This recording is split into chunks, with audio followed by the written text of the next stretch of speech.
असा मुलगा होता जो येत्या काळामध्ये गुन्हेगारीकडे वळू शकतो अशी एक तुम्हाला शंका वाटली आणि तुम्ही काय केलं तर त्यालाच संस्कार केंद्राचा लीडर बनवला. हा मुलगा काही मुलींचे वाढदिवस साजरे करत होता, की हा मुलगा त्या मुलींचे वाढदिवस साजरा करून ह्या 8वी-9वीतल्या मुलींना त्या गुन्हेगारांकडं गप्पा मारायला, गोष्टी करायला पाठवायचा. आता काही गोष्टी आम्ही त्याच्यावर काही म्हणू शकत नाही, की अशाच गोष्टींसाठी पाठवत असेल.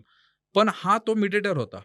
मग त्यानंतर तो पोलिसांनी तसं केल्यामुळं उलट पोलिसांबद्दल त्यांनी कंप्लेंट केली, की नाही ह्या पोलिसांचे आणि त्या अजून एका पोलीस लेडीज आहेत त्यांचंच काहीतरी अफेअर असेल, ते उलट मलाच हे करतात नाही का. कमी वयातला मुलगा जेव्हा गुन्हेगारीकडे वळतो त्यावेळेसची त्याची मानसिकता कशी असते नेमकी?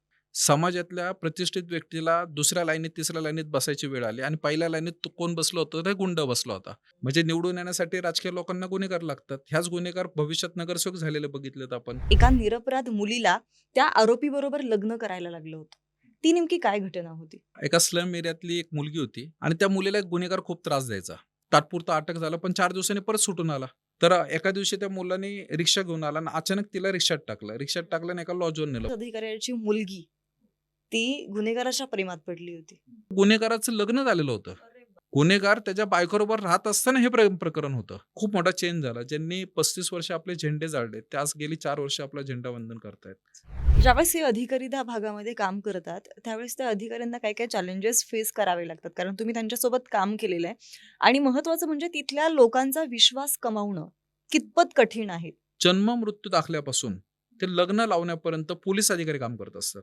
तिथल्या गावामध्ये जायचं, गावात एक खाट ठेवायची आणि तिथं पुस्तकं ठेवायचे आणि अक्षरशः AK-47 सकट ती तिथं ठेवल्या जायची. त्याच्यातला एक चांगला परिणाम झाला. मुलांचा आणि पोलिसांचा एक चांगला संवाद झाला. पण हे तिथल्या सरकार विरोधी चळवळीतल्या काही लोकांना समजलं. त्यांनी त्याच्यासाठी सुरुंग लावला आणि त्यांना उडवायचं ठरवलं. यासाठी तुम्ही काम करताय. कधी भीती नाही वाटली सुरुवातीच्या काळामध्ये? माझे खून करायचा प्रयत्न झाला, की अरे हा चुकीचं करतोय. आपल्या विरोधी लोक आहेत त्यांना समजून सांगतोय, त्यांना मुख्य प्रवाहात आणतोय, पोलिसांपासून हा वाचवतोय. असेही गैरसमज झालेले आहेत गुन्हेगारांचे. गुन्हेगारांचे मला फोन आलेले आहेत, धमक्यांचे फोन आलेले आहेत.